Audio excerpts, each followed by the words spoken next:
President Akufo-Addo wants members of parliament of Commonwealth countries to speak up against the unconstitutional overthrow of governments within the West African sub-region. Nana Akufo-Addo says the increasing spate of military takeovers are unacceptable and must end. Citi News' Sami Wiafe has more. Speaking at the 66th Commonwealth Parliamentary Conference in Accra, President Akufo-Addo says democracy in Africa is under attack following a series of military takeovers. Nana Akufo-Addo says Parliament, which holds itself as one of the key pillars of democracy, must speak up to end such practices. Are the unconstitutional changes in government in parts of Africa, especially in West Africa, through a series of coups d'etats and military interventions in governance, which testify to democratic regression.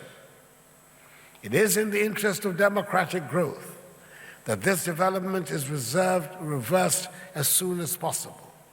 And in order so to do, that we give maximum support to ECOWAS, the regional body of West Africa, and the African Union, Africa's continental organization, in their efforts to restore democratic institutions in the affected nations of Mali, Burkina Faso, Guinea, Niger, and Gabon, and also in whatever dispositions they take to stem the tide of this unwelcome evolution.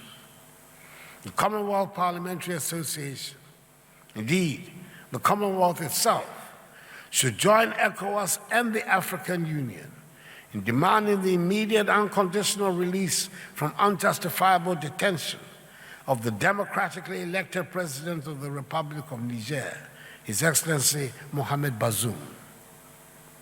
Democracy and the stability that generally accompanies democratic governance are essential for the future prosperity of the African continent.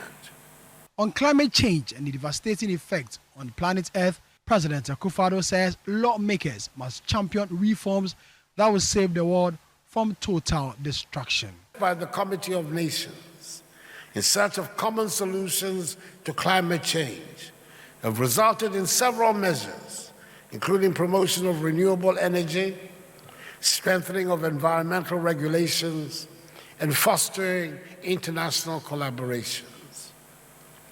Global advocacy towards transition from fossil fuels to renewable energy resources, such as solar, wind, hydroelectric, and nuclear power, has been phenomenal.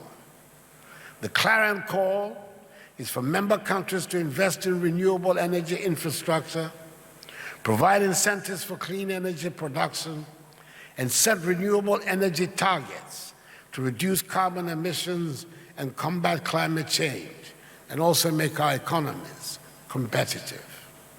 The Speaker of Ghana's Parliament, Alban Gbagmin, also called on African parliaments and their leaders to prioritize building and maintaining trust of citizens in order to prevent military coups and instability in parts of the continent.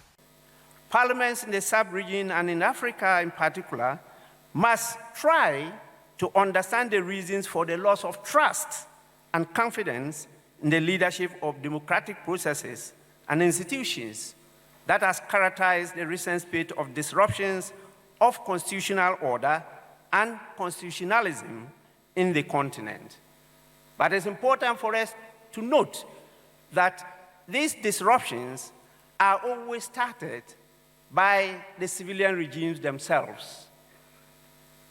They are those who go against the dictates of their own constitution and the mandate of the people and invite others to take over. We should be able to pick the signals, should there be any, and to steer our democracies away from such incidents in future.